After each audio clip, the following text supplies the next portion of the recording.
teman-teman semua, pada kesempatan kali ini, aku perwakilan dari kelompok 4 akan melanjutkan pembahasan dari video-video sebelumnya. Jika pada sebelumnya, data-data telah dikumpulkan oleh National Statistical Office, pada saatnya data-data tersebut akan disebarluaskan. Istilah yang bisa kita gunakan pada tahapan kali ini adalah diseminasi data. Diseminasi adalah tahap di mana data yang telah dikumpulkan dan dikompilasi oleh National Statistical Office dirilis ke publik. Produk statistik yang dirilis tersebut nantinya akan digunakan oleh para pengguna untuk mengambil keputusan ataupun kebijakan. Produk statistik yang akan disebarluaskan tersebut dapat kita kategorikan menjadi 3 bidang. Yang pertama ada statistik demografi dan sosial. Statistik ini mencakup tentang penduduk, tenaga kerja, pendidikan, kesehatan, pendapatan, perlindungan sosial, dan juga budaya. Kemudian yang kedua ada statistik ekonomi yang mencakup neraca nasional, statistik bisnis, perdagangan, dan keseimbangan pembayaran, harga, sektoral, dan sektor publik. Kemudian yang ketiga ada statistik lingkungan dan multidomain. Statistik ini mencakup statistik lingkungan itu sendiri, gender, kemiskinan, IT, statistik regional, dan wilayah yang lebih kecil.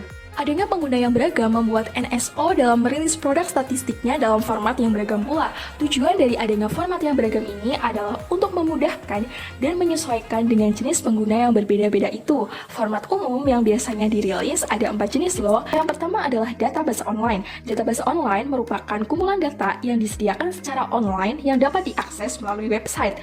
Kemudian ada tabel online. Tabel online ini menyediakan data-data dalam bentuk tabel yang nantinya dapat memudahkan para pengguna. Kemudian ada publikasi cetak yang merupakan publikasi dari produk statistik yang dicetak di atas kertas. Dan ada siaran pers yang berupa rekaman ditujukan langsung pada media untuk menyampaikan produk statistik agar terpublikasi di media massa. Ternyata NSO dalam merilis produk statistiknya tidak menggunakan sembarang tanggal loh. Mereka telah merencanakan dan menetapkannya dengan jadwal rilis yang telah disepakati. Jadwal rilis ini penting untuk pencegahan dari manipulasi tanggal rilis untuk tujuan politik, sehingga kalender rilis merupakan komponen vital untuk kredibilitas NSO. Produk statistik yang telah dirilis ini juga harus dapat dengan mudah diakses oleh para penggunanya. Kemudian akses tersebut merupakan tanggung jawab utama dari NSO sebagai komitmen bahwa layanan tersebut memenuhi kebutuhan para pengguna. Adapun syarat yang harus dipenuhi mengenai aksesibilitas data antara lain, yang pertama, dapat dimengerti dengan jelas. Artinya, dapat memudahkan pengguna untuk melihat konten yang ada dan dapat memisahkan bagian depan dengan latar belakang. Kemudian yang kedua, dapat dioperasikan. Artinya, dapat membantu pengguna untuk menavigasi, menemukan konten, dan juga mengoperasikannya. Yang ketiga, dapat dipahami. Artinya, membantu para pengguna agar terhindar dari kesalahan dengan membuat halaman web yang dapat diprediksi jalannya dan konten yang ada mudah dibaca. Kemudian yang keempat, kuat, yang bermakna dapat memaksimalkan kompatibilitas dengan agen pengguna saat ini dan di masa yang akan datang. Apakah NSO hanya merilis produk statistik yang sudah jadi saja? Jawabannya, tentu tidak. NSO tidak hanya merilis produk statistik yang sudah jadi, tetapi mereka juga merilis informasi terperinci mengenai bagaimana statistik tersebut dihitung dan catatan lain yang membantu untuk menginterpretasikan data. Informasi terperinci tersebut dinamakan dengan metadata. Tujuan dari adanya metadata adalah untuk membantu pengguna menafsirkan, memahami, dan menganalisis data yang ada. Data dapat kita kategorikan menjadi 2 jenis, yakni metadata struktural dan metadata referensi. Lalu, apa saja sih jenis data yang disebarluaskan oleh NSO? Yang pertama, ada makrodata. Makrodata digunakan untuk mendeskripsikan data yang dihasilkan dengan menggabungkan mikrodata sesuai dengan metodologi statistiknya.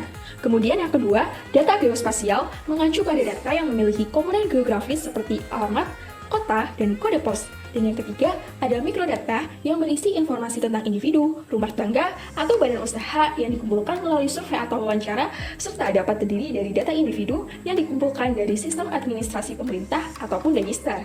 Dalam diseminasi data juga diperlukan strategi-strategi yang mencakup prinsip dan pedoman yang telah disepakati. Prinsip yang perlu diperhatikan yaitu ketidakberpihakan dan objektivitas, serta aksesibilitas dan kejelasan. Prinsip dalam strategi tersebut bertujuan untuk menangani kesalahan dan revisi, serta menghindari salah tafsir oleh para penggunanya. Selain itu, prinsip dalam strategi tersebut berfungsi untuk membantu National Statistical Office menyelaraskan rilis statistik, tabel, grafik dan analisis, serta terminologi yang diterapkan. Itu dia sekilas mengenai diseminasi data dalam official statistik.